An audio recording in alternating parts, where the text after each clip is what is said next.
বিদায় নিলেন গণতন্ত্রের রক্ষাকর্তা, আপসের নেত্রী বেগম খালেদা জিয়া। সমাপ্তি হল দেশের রাজনীতির গুরুত্বপূর্ণ এক অধ্যায়ের। দীর্ঘ অসুস্থতার সঙ্গে লড়াই শেষে রাজধানীর এভারকেয়ার হাসপাতালে শেষ নিঃশ্বাস ত্যাগ। বিদায় নিলেন গণতন্ত্রের রক্ষাকর্তা, আপসের নেত্রী বেগম খালেদা জিয়া। সমাপ্তি হল দেশের রাজনীতির গুরুত্বপূর্ণ এক অধ্যায়ের। দীর্ঘ অসুস্থতার সঙ্গে লড়াই শেষে রাজধানীর এভারকেয়ার হাসপাতালে শেষ নিঃশ্বাস ত্যাগ করেন সাবেক এই প্রধানমন্ত্রী। ইন্না লিল্লাহি ওয়া ইন্না ইলাইহি রাজিউন। মৃত্যুকালে তার বয়স হয়েছিল ৮০ বছর। শফিকুল হকের রিপোর্ট। এটাই হলো আমার ঠিকানা।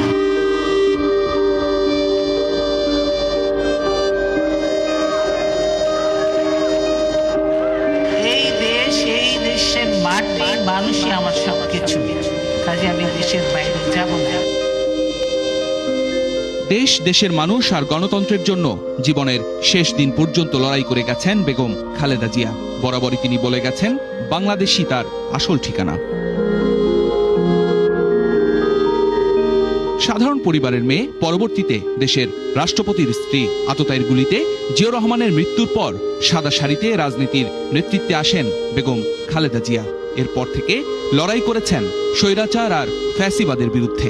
কখনো নীতি থেকে এক চুলও নড়েননি বলেই জনতার হৃদয়ে স্থান পেয়েছেন আপসহীন নেত্রী হিসেবে।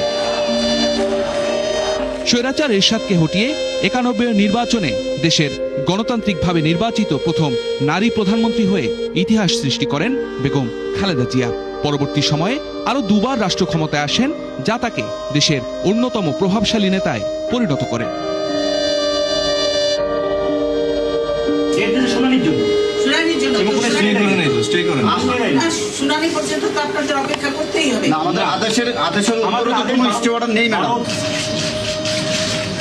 অবস্থা করেছে, সারাদিন আমি মানুষকে কিছু খেতে পর্যন্ত পারিনি।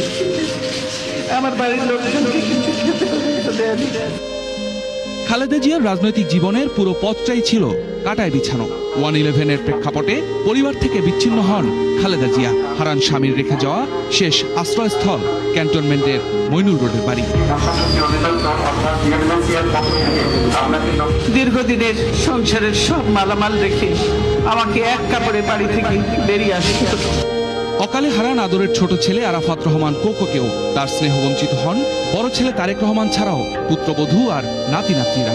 তারপরও কখনো পিছু হটেননি গণতন্ত্র রক্ষার আন্দোলনে। এই সরকার শুধু অবরুদ্ধ দেশটি করেনি, এই দেশটাকে একটা কারাগারে পরিণত করেছে। আওয়ামী সরকার বরাবরই আতঙ্কে ছিল বেগম জিয়ার জনপ্রিয়তার, যে কারণে কখনো বালুর ট্রাক, আবার কখনো